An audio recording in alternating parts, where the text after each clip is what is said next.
Hello दोस्त। तो भाई मेक श्योर कि जैसे ही चैप्टर खत्म हो जाए उसके बाद तुरंत जा करके इसको ऐप पे जा करके एमसीक्यू एनसीईआरटी की जो लाइन के बेसिस के बनाए गए हैं 10,000 से 15,000 के बीच जो क्वेश्चन है उनको लगा करके यार जा करके फटाफट से खत्म कर लेना। आज चैप्टर है chapter number 21, locomotion and movement. Movement होता है ए ये मूवमेंट है, खड़े खड़े जहाँ होगा। लोकोमोशन के अंदर में इंपॉर्टेंट होता है कि भैया प्लेस जरूर चेंज करें आप, जैसे कि लिखा हुआ है कि भाई सारे के सारे लोकोमोशन जो है वो मूवमेंट होते हैं, लेकिन सारे के सारे मूवमेंट लोकोमोशन नहीं होते हैं। तो ये बात याद रखनी है। चलते हैं इस वाले की तरफ, आगे की तरफ। सबसे पहले बता रहा है कि भाई मूवमेंट और लोकोमोशन तो बिल्कुल छोटे लेवल पे शुरू हो जाता है, जो कि होता है जिसकी वजह होती है साइटोस्केलेटल एलिमेंट की वजह से। यूनिसेलुलर ऑर्गेनिज्म या सेल को भी ले लो, मतलब हमारे शरीर के अंदर की जो सेल है वो भी तो साइटोस्केलेटन की वजह से ही मूव कर पाती हैं। तो चाहे वो स्ट्रीमिंग ऑफ प्रोटोप्लाज्म हो कि प्रोटोप्लाज्म में अंदर ही अंदर उसको स्ट्रीमिंग करा करके यूनिसेलुलर ऑर्गेनिज्म एल्गे वगैरह मूव कर सकते हैं, सिंपल मूवमेंट शो कर सकते हैं। इसके अलावा सीलिया, फ्लैजिला और टेंटिकल्स ये सारे के सारे भी अलग अलग ऑर्गेनिज्म के अंदर में हैं, जो कि इस्तेमाल किए जा सकते हैं मूवमेंट के लिए। और movement result into the change in position, कि अगर आपकी मूवमेंट की वजह से जिस जगह आप खड़े हैं वही चेंज हो गया है तो वो आपका लोकोमोशन कहलाएगा। जैसे कि पैरामीशियम के अंदर में सीलिया हेल्प करता है मूवमेंट करने के लिए, और इसके पास साइटोफेरिंक्स भी है जिससे खाना अंदर डाल लेता है और उसी की वजह से मूव भी कर लेता है, लोकोमोशन में भी इससे हेल्प ले लेता है। हाइड्रा जो है वो अपने टेंटिकल का इस्तेमाल करता है प्रे को कैप्चर करने के लिए, साथ साथ उसका इस्तेमाल कर लेता है मूवमेंट के लिए। हमारे शरीर के पास हाथ पैर वगैरह हैं जिसकी वजह से हम लोकोमोशन कर पाते हैं। वही वाली बात कि भाई सारे के सारे जो मूवमेंट हैं वो सारे के सारे लोकोमोशन जो है वो मूवमेंट तो हैं, लेकिन सारे के सारे मूवमेंट जो है वो लोकोमोशन नहीं है। और कोई व्यक्ति किस तरीके के मेथड का इस्तेमाल कर रहा है लोकोमोशन के लिए, वो उसके अलग अलग चीज़ों पर डिपेंड करेगा। कहाँ रहता है, किस तरीके से खाने को खोजता है, कहाँ रहता है, मेट कौन है, सूटेबल ब्रीडिंग ग्राउंड कहाँ पर है, पानी है, कीचड़ है कि हवा है कि टेरेस्ट्रियल है। और इन सब के बेसिस पर उसका ये सारी चीज़ें डिसाइड होंगी कि एनिमी कौन है, प्रेडेटर कौन है। कितने तरीके की मूवमेंट है? अमीबॉइड मूवमेंट, जो कि एक सेल दूसरे सेल का जब पीछा करती है फेगोसाइटोसिस के लिए, साइटोस्केलेटल एलिमेंट की वजह से होता है। सीलियरी मूवमेंट हमारे लंग के अंदर में होता है, लंग्स के अंदर में, ट्राइकिया के अंदर खांसते हैं तो सीरियली मूवमेंट की वजह से जो म्यूकस है उसको बाहर की तरफ फेंका जा सकता है, या फिर जो यूट्रस है उसके अंदर में एग को आगे की तरफ खिसकाया जाता है। और इसके अलावा मस्कुलर मूवमेंट है जो मैं बोल रहा हूँ, मतलब ऐसे तो मसल्स हम देखेंगे आगे 3 तरीके की मसल्स होती हैं, लेकिन ये भी एक तरीके की मसल ही है जिसका इस्तेमाल करके मैं बोल पा रहा हूँ, चाहे वो मेरी मेरी जॉ मसल हो, चाहे वो मेरी टंग हो, है तो मसल्स ही। आगे बढ़ते हैं कि भाई बोल रहा है कि कुछ स्पेशलाइज्ड सेल्स, जैसे कि हमारे शरीर के अंदर में जो अभी ऊपर बात कर रहे थे भाई, मैक्रोफेज और ल्यूकोसाइट जो हैं, जो कि फेगोसाइटोसिस शो करती हैं, वो अमीबॉइड मूवमेंट का ही इस्तेमाल कर रहे हैं ये बैक्टीरिया को खाने के लिए। और ये जो मूव करते हैं वो अपने साइटोस्केलेटन एलिमेंट, जिसमें कि माइक्रोफिलामेंट में इंटरमीडिएट फिलामेंट, मैक्रोफिलामेंट, साइटोस्केलेटन प्रोटीन के अंदर में ये 3 चीज़ें आती हैं, इसका इस्तेमाल किया जाता है। और खास करके अमीबॉइड मूवमेंट के लिए माइक्रोफिलामेंट मतलब कि एक्टिन मायोसिन का इस्तेमाल किया जाता है। ध्यान से सुनिए, एक्टिन मायोसिन केवल केवल हमारे डोले, हमारे मसल्स में नहीं है। अमीबॉइड मूवमेंट भी आपका इसके थ्रू शो किया जा सकता है। किसके थ्रू? एक्टिन और मायोसिन के थ्रू।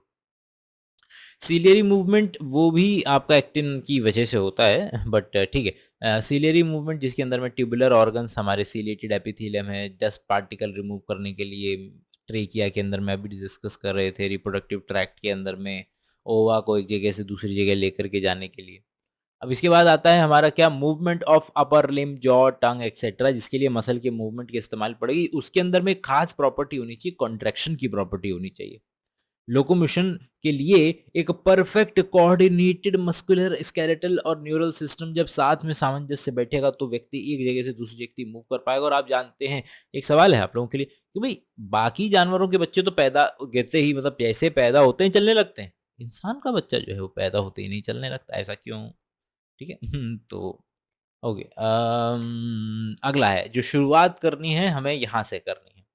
तो हमने देखा कि किस तरीके से शरीर के अंदर में स्पर्म जो है वो फ्लैजेलर मूवमेंट शो करता है, इसके अलावा water current into the canal sponges locomotion. अच्छा मतलब उसके दे रखा है कि भाई फ्लेजरल मूवमेंट केवल और केवल स्पर्मेटोजुआ शो नहीं करता है, हमारी कॉलर सेल भी होती हैं, याद कीजिए स्पंज के अंदर में, जो कि वाटर करंट को बनाने में हेल्प कर सकती हैं। और मसल्स जो हैं वो हमारे मीजोडर्म से बनती हैं। हमारे शरीर का 40 से 50% वजन जो है वो मसल्स का होता है। मसल्स की कुछ प्रॉपर्टी होती है, उनको एक्साइट किया जा सकता है, उनको कॉन्ट्रैक्ट किया जाता है, उनको एक्सटेंड खींचा जा सकता है, और इलास्टिसिटी, ये मसल की प्रॉपर्टीज हैं। मसल की जगह कहाँ है हमारे शरीर के अंदर में, लोकेशन के बेसिस पर मसल को 3 पार्ट में डिवाइड किया गया है, स्केलेटल, विसरल और कार्डियक। स्केलेटल मसल आपकी क्या है कि इसकी खास बात है कि इसके अंदर में स्ट्रिप्ड अपीयरेंस आती है, जैसे ये स्ट्रिप है ना, कि भैया आपने एक शर्ट देखी होंगी, इस शर्ट में स्ट्राइप्स होती है ना, वैसे ही तो इसमें स्ट्राइप्स की अपीयरेंस होती है, स्ट्राइटेड मसल होती है। इसको हम अपने खुद के कंट्रोल में रखते हैं, जो मैं बोल पा रहा हूँ मेरा खुद का कंट्रोल है, वॉलेंटरी कंट्रोल है, और लोकोमोटरी इन एक्शन है। ज़्यादातर हम इसका इस्तेमाल चलने फिरने के लिए करते हैं, लेकिन अभी मैं फिलहाल इसका इस्तेमाल बोलने के लिए कर रहा हूँ। विसरल मसल्स की बात करें तो मेरे शरीर के अंदर में जितने भी हॉलो विसरल ऑर्गन हैं उनके आसपास आपको ये वाली मसल्स देखने के लिए मिलेगी, जिसके अंदर में कोई स्ट्राइएशन का पैटर्न नहीं होता, कोई ऐसे ऐसे ऐसे पैटर्न नहीं देखने के लिए मिलता है, स्मूथ अपीयरेंस होते हैं, स्ट्राइएशन नहीं है और स्मूथ है, इसलिए इसका नाम स्मूथ मसल है, नॉन स्ट्राइटेड मसल है। अब ये हमारे कंट्रोल में नहीं होती है। अब ये हमने खाना खा लिया, अब बैठ करके हमें उसे नहीं पचाना है, वो हमारे ब्रेन के कंट्रोल में है। वो स्मूथ मसल के ज़रिए जो है वो पेरिस्टाल्टिक मूवमेंट करवा करके उसको पचाना होगा, जैसे पचवा लेंगे। गैमीट जो है वो किस तरीके से जेनाइटल ट्रैक्ट में मूव करेंगे, वो स्मूथ मसल के थ्रू हो जाएगा। अगली है हमारी कार्डियक मसल। कार्डियक मसल जो है वो नाम से ही ज़ाहिर है कि भाई केवल और केवल मसल से मिलती है। इसके अंदर में स्ट्राइएशन तो होता ही है, स्ट्राइएशन के साथ साथ ब्रांचिंग भी हो जाती है मसल की। ये भी हमारे कंट्रोल में तो है नहीं, लेकिन हमारे पैदा होने से पहले और हमारे मरने तक ये मसल जो है काम करते रहती है लगातार। Let us examine skeletal muscle detail. ठीक है, तो भाई अब हम क्या करने वाले हैं, हम लेंगे अपनी एक पर्टिकुलर मसल, और जो कि है स्केलेटल मसल, जाहिर सी बात है, तो उसको हम डिटेल में बढ़ के देखेंगे। तो बता रहा है कि भैया देखिए ये है, अगर आप देखें तो जो पूरी की पूरी मसल फाइबर होता है, ये मान लीजिए आपके पूरी की पूरी एक सेल होती है, मतलब एक सेल इन द सेंस, हाँ एक सेल ही मान लीजिए इसको। पहली बात तो ये देखिए जरा, पहले तो ये डार्क और लाइट पैटर्न देखिए, इस स्ट्राइएशन पैटर्न की बात हो रही थी, अगर आपको ये लाइट और डार्क पैटर्न नजर आ रहा है तो। इसके अलावा ये है वो सबसे छोटी सेल वाली जगह, ये है मेरा एक पर्टिकुलर मसल मसल बंडल या मसल फाइबर जिसको कहेंगे, ये मेरा एक मसल फाइबर है। मसल फाइबर, अगर मसल फाइबर को एक बहुत ज़्यादा इकट्ठा कर दूं तो मसल के बंडल बन जाएंगे। अभी एक और अच्छी इमेज से ले दिखाता हूँ, उससे बहुत 2 सेकंड के अंदर में बात क्लियर हो जाएगी। हाँ दोस्त, तो ये है वो इमेज, ये व्यक्ति है, व्यक्ति की मसल है, मसल को उठा करके देख लो, ये रही पूरी की पूरी मसल, ये टेंडन है, ठीक है। अब मसल को अगर तुम ऐसे काट के देखोगे तो यहाँ से अगर मैं काटूं तो मुझे क्या नजर आएगा, मुझे ये नजर आएगा, ये है मेरी मसल। अब इसके अंदर में अगर तुम देखो तो मेरे को कई सारे बंडल नजर आएंगे, ये है एक मसल का, ये है बंडल, ये है बंडल, ये है बंडल, ये है बंडल बंडल, और ये जो एक बंडल है इसको मैं मसल फेसिकल कहता हूं। तो जो बात कर रहा था मेरा ये, कि मसल बंडल या फेसिकल की जो बात कर रहा था वो कहां पर है, अब आपको याद रहेगा कि ये रहा। अब इसको भी अगर मैं देखूं, इसको एक को मैं बाहर निकलवाऊं, कैसे निकलवाऊं, ये रहा बाहर निकलवा लिया मैंने, बाहर निकलवा करके मैं यहां पर भी काट करके देखूं इसका ट्रांसवर्स सेक्शन, तो मुझे ऐसा नजर आएगा।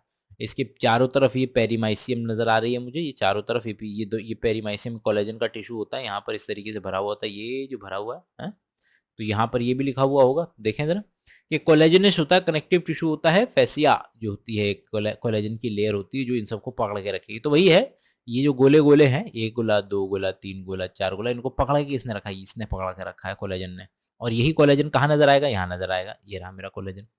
अब क्या करो, अब इसके अंदर में से और निकालो एक एक गोले को, इतने गोले को और निकाल करके देखो, तो एक गोला जो निकलेगा वो और निकलेगा। अब और फिर तो तुम अल्टीमेटली करते करते यहाँ वाली स्टेज पे आ जाओगे कि ये एक सेल है, ये एक सेल है।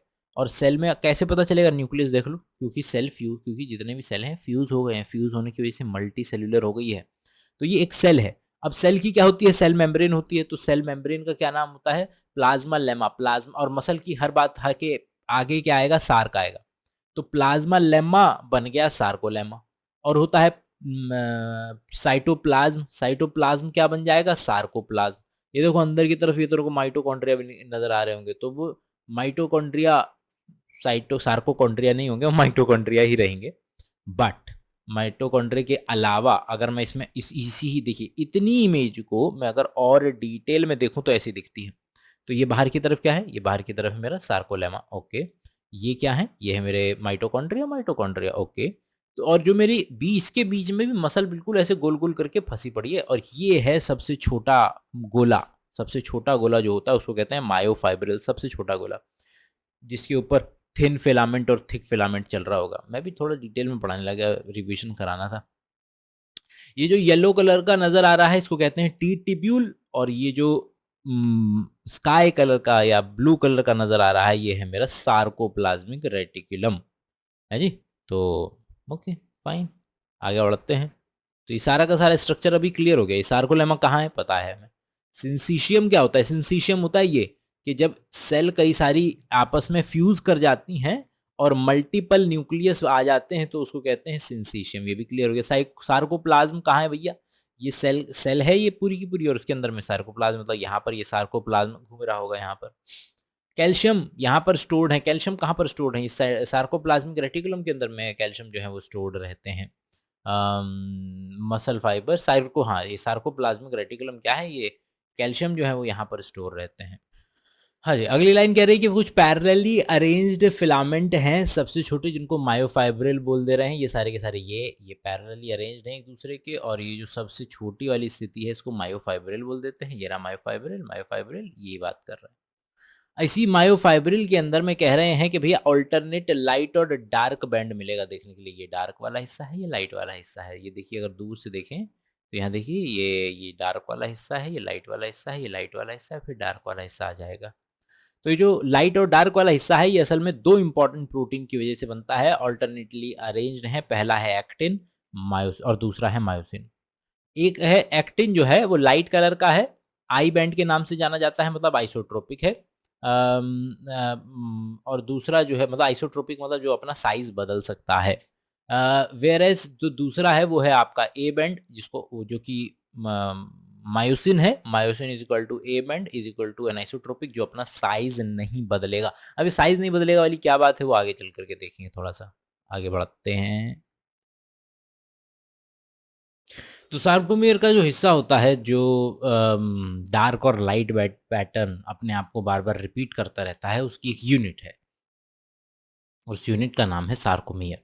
सार्कोमेयर के अंदर में मैं वैसे ही बताता चलता हूँ, मतलब जो जो ये बताते चलेंगे वो हम डिस्कस करते चलेंगे। तो बोल रहा है कि भैया एक्टिन जिसको कि थिन फिलामेंट भी कहते हैं वो थिन होता है, मायोसिन जो होता है वो थिक होता है, ऑल्टरनेटिवली अरेंज्ड होते हैं।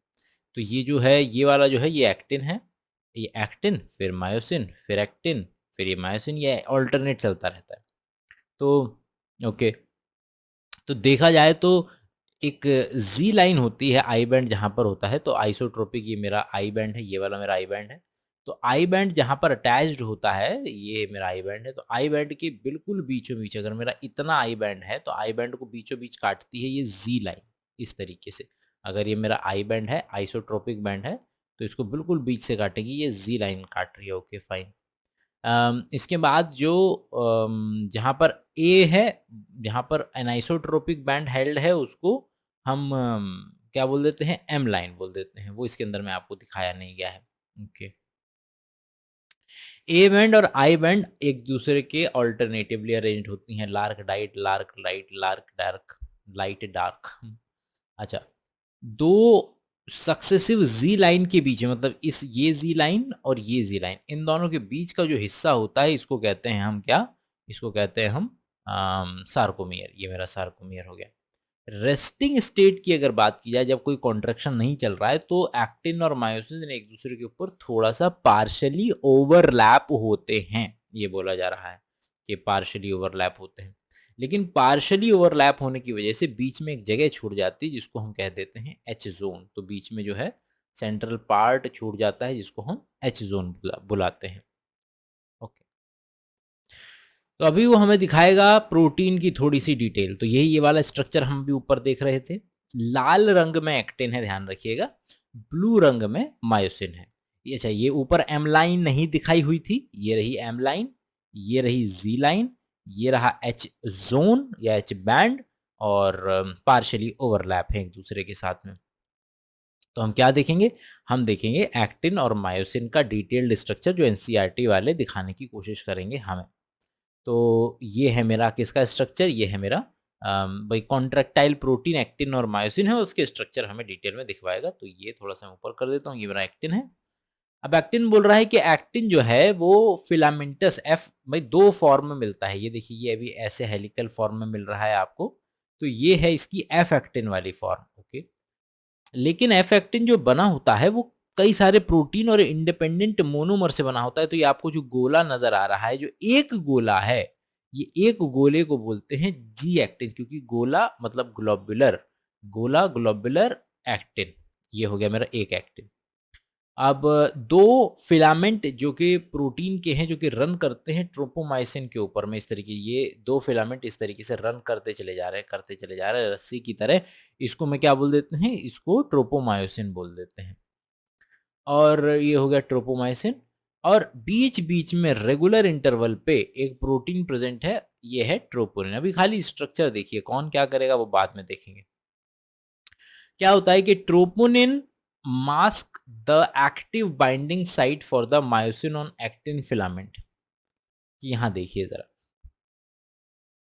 हाँ, तो ट्रोपोनिन की वजह से, ध्यान से सुनिएगा, ट्रोपोनिन की वजह से ट्रोपोमायोसिन जो है, वो मेरा जो एक्टिन जो है, अगर आप एक्टिन की शक्ल देखेंगे तो आपको नजर आएगी एक ऐसे, इसके ऊपर एक लाल वाला पार्ट है, एक नीला वाला पार्ट है, माफ कीजिएगा, एक एक पीला वाला पार्ट है, एक लाल वाला पार्ट है। जो पीला वाला पार्ट है वो एक्टिव साइट है।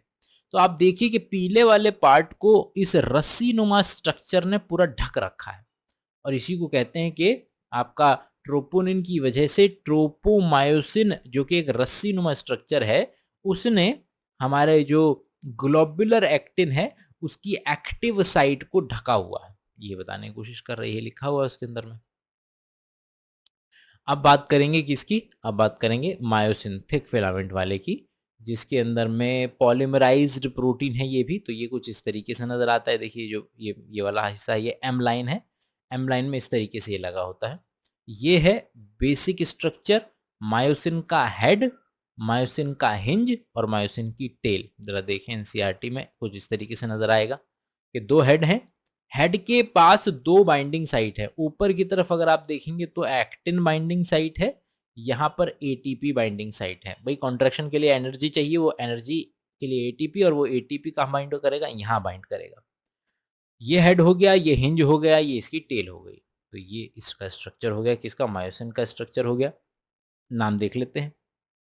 देखिए, ये पूरा का पूरा जो गुच्छा है, ध्यान से सुनिएगा, ये पूरा का पूरा जो गुच्छा है इसका नाम है मायोसिन, और अकेले की बात करूं तो इसको कहते हैं मीरोमायोसिन। देखें जरा कि ईच मायोसिन, मायोसिन हो गया थिक फिलामेंट का नाम, और वो पॉलीमराइज्ड प्रोटीन है, मोनोमर उसका क्या कहलाता है, मीरोमायोसिन कहलाता है। तो ये असल में उसका मीरोमायोसिन है, मायोसिन का जो मोनोमर है वो ये है, इतना है। अच्छा, और कॉल्ड, अच्छा, इसके अंदर में क्या बोल रहा है, हर एक मीरोमायोसिन 2 इंपॉर्टेंट पार्ट होते हैं, ग्लोबुलर हेड और एक आर्म वाला। एक ग्लोबुलर हेड हो गया, और ये इसकी टेल हो गई, ये वाला पार्ट हो गया हेड, एक हो गया हेड वाला पार्ट, और जिसके पास शॉर्ट आर्म और टेल भी मौजूद होगी। पहले वाले को हम कह देते हैं हैवी मीरोमाइसिन, और बाद वाले को कह देते हैं light मीरोमाइसिन। That is heavy मीरोमाइसिन head जमा शॉर्ट आर्म प्रोजेक्ट्स आउटवर्ड। ठीक है, अब ये जो हेड जमा छोटी सी आर्म जो कि बाहर की तरफ मुंह निकाले हुए है, ये वाला हैवी मीरोमाइसिन हो गया। और यहाँ जो नीचे की तरफ जो लगा रहेगा ये छोटा छोटा छोटा, वो उसका लाइट मीरोमाइसिन कहलाया जाएगा। ठीक है, ग्लोबुलर एटीपी सिंथेस, इसके पास 2 साइटें हैं। ये जो ग्लोबुलर हेड है इसके पास 2 साइट है, एक एटीपी बाइंडिंग साइट है और एक एक्टिन बाइंडिंग साइट है। अगला है मैकेनिज्म ऑफ मसल कंट्रोल, के मसल स्लाइडिंग फिलामेंट थ्योरी होता क्या है, कि स्लाइड करते कैसे हैं एक दूसरे के ऊपर पे, ये वो देख लेते हैं जरा एक बार। हाँ जी, जरा देखते हैं कि किस तरीके से मसल कॉन्ट्रैक्शन स्टार्ट करता है, मसल कॉन्ट्रैक्शन कैसे शुरू होता है। सेंट्रल नर्वस सिस्टम होगा, न्यूरॉन्स होंगे, जाहिर सी बात है। तो सीएनएस का एक मोटर न्यूरॉन वो न्यूरॉन होता है जो मसल को जाकर के बातचीत करता है कि तू कॉन्ट्रैक्ट कर। तो हमें दिख रहा है कि ये मेरा क्या है, ये मेरा मोटर न्यूरॉन है जिसके पास ये साइनेप्टिक बल्ब है और ये मेरा मसल फाइबर है। ये अपने साइनेप्टिक बल्ब से क्या रिलीज करेगा, एसिटाइल कोलिन रिलीज करेगा। ओके, देखते हैं, पढ़ते हैं। तो न्यूरोमस्कुलर जंक्शन, न्यूरॉन और मसल का जहाँ जंक्शन बन रहा है वहाँ पर उसको मोटर एंड प्लेट भी बोल देते हैं। वहाँ पर क्या रिलीज होगा, वहाँ पर रिलीज किया जाएगा एक न्यूरोट्रांसमीटर जिसका नाम है एसिटाइल कोलिन। एसिटाइल कोलिन जो है वो वहाँ पर एक्शन पोटेंशियल स्टार्ट कर देगा। कहाँ पर, न्यूक्लियर मेम्ब्रेन में, सार्कोलेमा में। और वो जो करंट है वो जब फैलेगा तो वो सार्कोप्लाज्मिक रेटिकुलम पे भी जाएगा और सार्कोप्लाज्मिक रेटिकुलम क्या सिक्रीट कर देगा, कैल्शियम सिक्रीट कर देगा। कैल्शियम जाएगा और जाकर के कहाँ बाइंड करेगा, ट्रोपोनिन पर बाइंड करेगा। ट्रोपोनिन पे बाइंड करने से ट्रोपोमायोसिन चेंज होगा। मैं दिखाता चलता हूँ, बताता चलता हूँ। यहाँ पर कैल्शियम बाइंड करेगा और ट्रोपोनिन पे, और ट्रोपोनिन पे कैल्शियम बाइंड करने की वजह से ट्रोपोनिन का शेप चेंज होगा, उसकी वजह से ट्रोपोमायोसिन का शेप चेंज होगा, और उसकी वजह से जो येलो वाली जो साइट है वो ओपन हो जाएगी। और जैसे ही येलो वाली साइट, जिसको कि हम एक्टिव साइट बोलते हैं, मतलब मायोसिन बाइंडिंग साइट बोलते हैं, तो बोले कैल्शियम जो है निकलेगा, जाकर के बाइंड करेगा, किस पे बाइंड करेगा, ट्रोपोनिन पे बाइंड करेगा। ट्रोपोनिन की वजह से रिमूव कर देगा मास्किंग को, active site for myosin. Actin के ऊपर जो एक्टिव साइट है उसको अनमास्क कर देगा। और फिर उसके बाद क्या होगा, फिर उसके बाद जो मायोसिन और एक्टिन है एक दूसरे से चिपक जाएंगे। चिपक जाएंगे, फिर क्या होगा भाई, यहाँ पे क्या हुआ, और एक्टिन और मायोसिन चिपक जाएंगे, फिर एटीपी का सहारा लेकर के ये मुड़ जाएगा। इस तरीके से ये मुड़ जाएगा। और अच्छी इमेजेस में मैं ज़रा दिखा देता हूँ, खामा तुम कंफ्यूज हो गए तो इमेजेस का सहारे से ज़रा और अच्छे से बता देंगे। तो देखते हैं, वही जो चीज़ ऊपर लिखी है वही डिस्कस करेंगे। ये मेरा एक्टिन और मायोसिन वाली जगह है। क्या हुआ, कैल्शियम आया। कैल्शियम बाइंड कहाँ करा, कैल्शियम बाइंड किया ट्रोपोनिन पे। ट्रोपोनिन पे बाइंड, थोड़ा सा और घुस जाते हैं इसमें, हाँ, ट्रोपोनिन पे बाइंड करेगा तो क्या खुल गया, एक्टिन के ऊपर जो येलो वाला साइट था वो खुल गया। और जैसे येलो वाला साइट खुल गया, कौन चिपक जाएगा, मायोसिन जाकर के चिपक जाएगा। ये था स्टेप 1। स्टेप 2 में क्या हुआ, चिपक गया, ठीक है। अब जाकर के चिपकने के बाद इस एटीपी का इस्तेमाल किया और मुड़ गया, ओके, स्लाइड कर गया। ये देखिए बाहर निकल गया, देख रहे हो, यहाँ से बाहर निकल गया। अच्छा, ये चौथे के अंदर में क्या होगा, चौथे के अंदर में वो वापस से हटेगा। हटने के बाद में उस पर दोबारा से एटीपी चिपकेगा और वो अपनी रेस्टिंग स्टेट में वापस आ जाएगा। ये वापस से रेस्टिंग स्टेट है। तो यही हुआ, यही एनसीईआरटी वालों ने डिटेल में थोड़ा सा लिखा हुआ है आपके लिए। ठीक है, अनमास्किंग, फिर एटीपी का हाइड्रोलिसिस, क्रॉस ब्रिज बना था वो पीछे की तरफ मुड़ जाएगा एटीपी का इस्तेमाल करके, फिर एटीपी जब दोबारा चिपकेगा तो छूट जाएगा। यही लिखा हुआ है, सेम एग्जैक्ट चीज लिखी हुई है। हम बढ़ेंगे आगे, यहाँ पर चलते हैं। हाँ जी, अगले पैराग्राफ पे आते हैं। भाई बोल रहा है कि ये कॉन्ट्रैक्शन रिलैक्सेशन की जो प्रोसेस है वो तब तक चलता रहेगा जब तक कि सारा का सारा जो कैल्शियम है उसे सार्कोप्लाज्मिक रेटिकुलम के अंदर में वापस से न भेज दिया जाए, और जिसकी वजह से सारा का सारा जो एक्टिन है उसकी मास्किंग ना हो जाए। जब मास्किंग हो जाएगी तो फिर उसको बोलेंगे अब रिलैक्स है। हर मसल का अपना अपना रिएक्शन टाइम होता है कि कितनी जल्दी ट्विच करेगी। अलग अलग मसल का अलग अलग टाइम वेरी कर सकता है।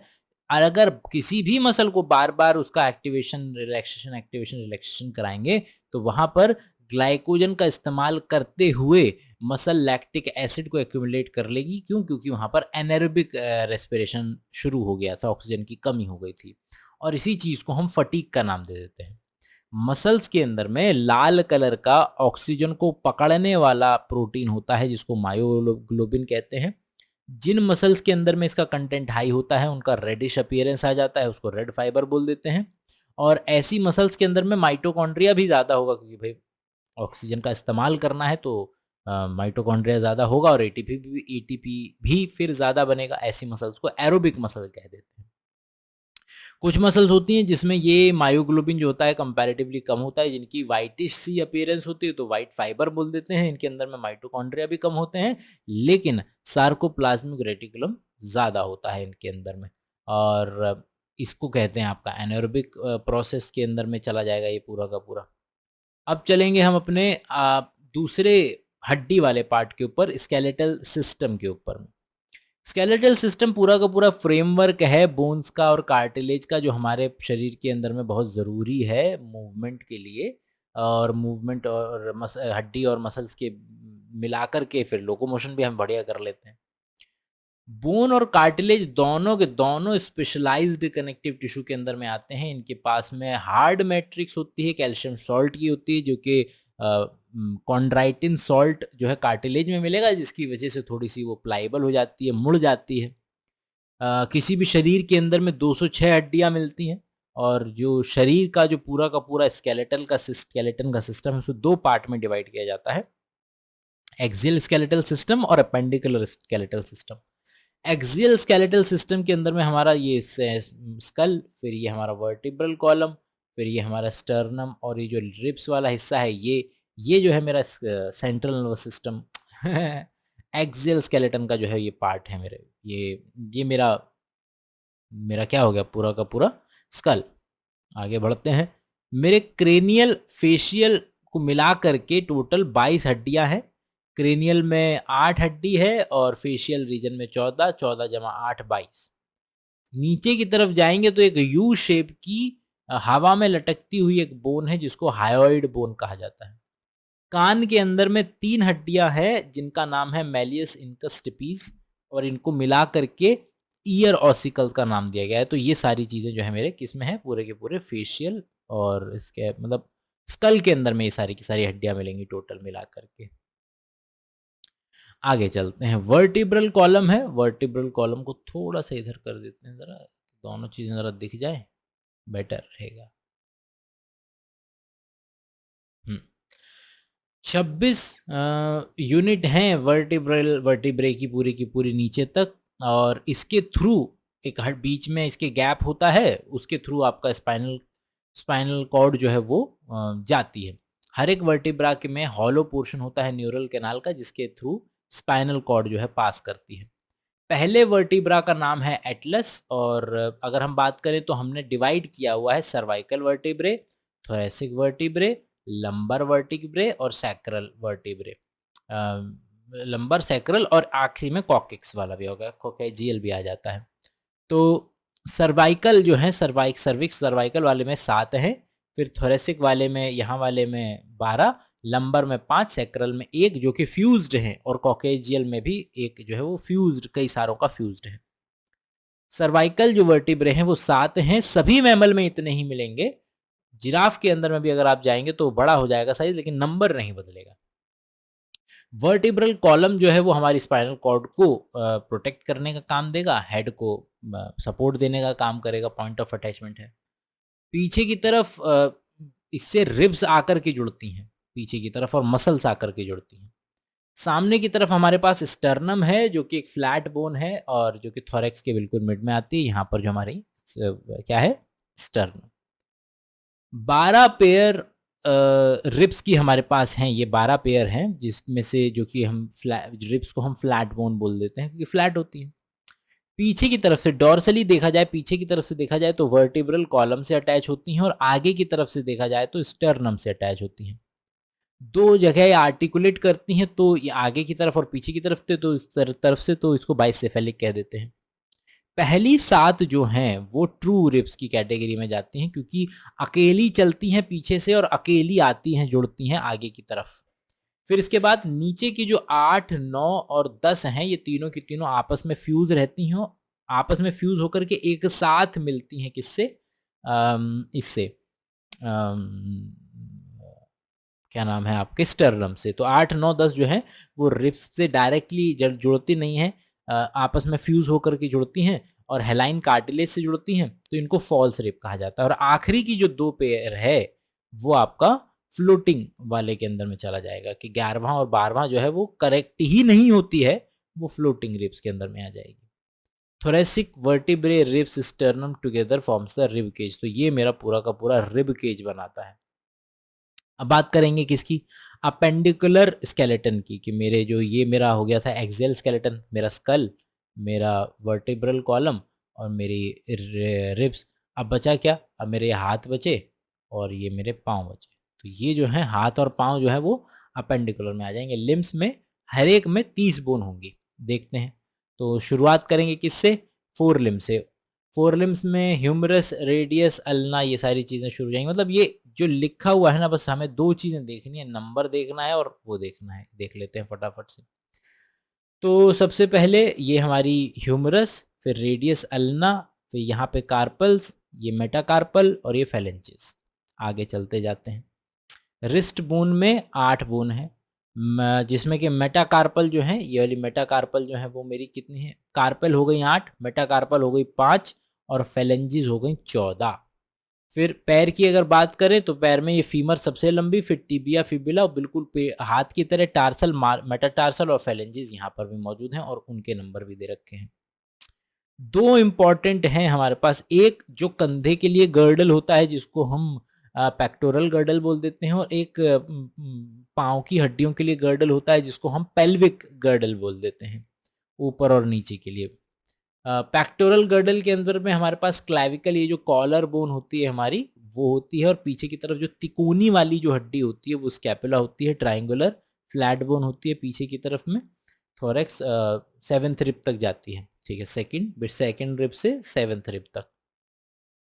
स्कैपुला की बात करें, अगर जो पीछे वाली जो तिकोनी जो हड्डी है, वो उसके ऊपर एक तरफ में एलिवेटेड रिज होता है, इसकी स्ट्रक्चर नहीं दिया हुआ है, ठीक है, ओके फाइन, तो मैं स्ट्रक्चर दिखा देता हूँ।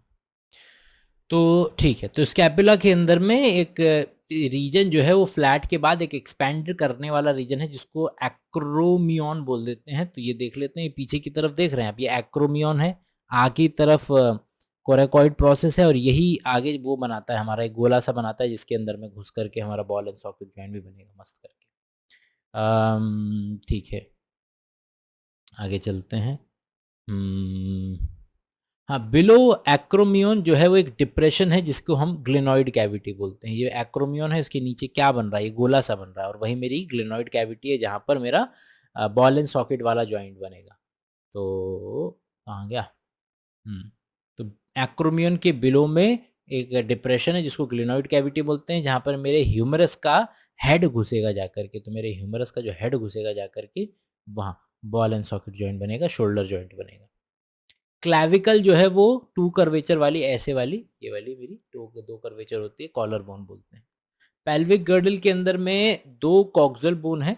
तो एक ये रही कॉक्सल बोन पूरी की पूरी, एक इधर है, एक इसके उधर की साइड है। जो कॉक्सल बोन है वो 3 की बनी होती है, इलियम, इस्चियम और प्यूबिस। तो इलियम, इस्चियम और प्यूबिस, प्यूबिक हेयर वाले रीजन के पास प्यूबिक हो जाएगा। और जो दोनों प्यूबिस वाले हिस्से हैं वो एक दूसरे से अटैच करते हैं आगे की तरफ, जिसको प्यूबिस सिम्फाइसिस बोलते हैं, जो कि फाइब्रस कार्टिलेज का बना होता है।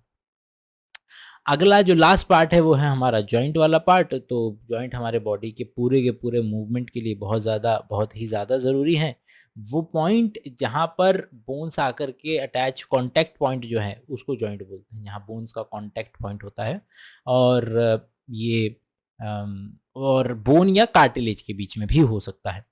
जॉइंट जो है फैल्क्रम की तरह एक्ट करते हैं। फैल्क्रम आपको जो सीसॉ वाला झूला जो आपने अगर झूला होगा, तो उसको जो बीच में एक सेंटर ऑफ मास में आप चीज़ को डाल देते हैं और वहाँ से इस तरीके से आप चीज़ों को मूव कर सकते हैं, तो वो फैल्क्रम कहलाता है।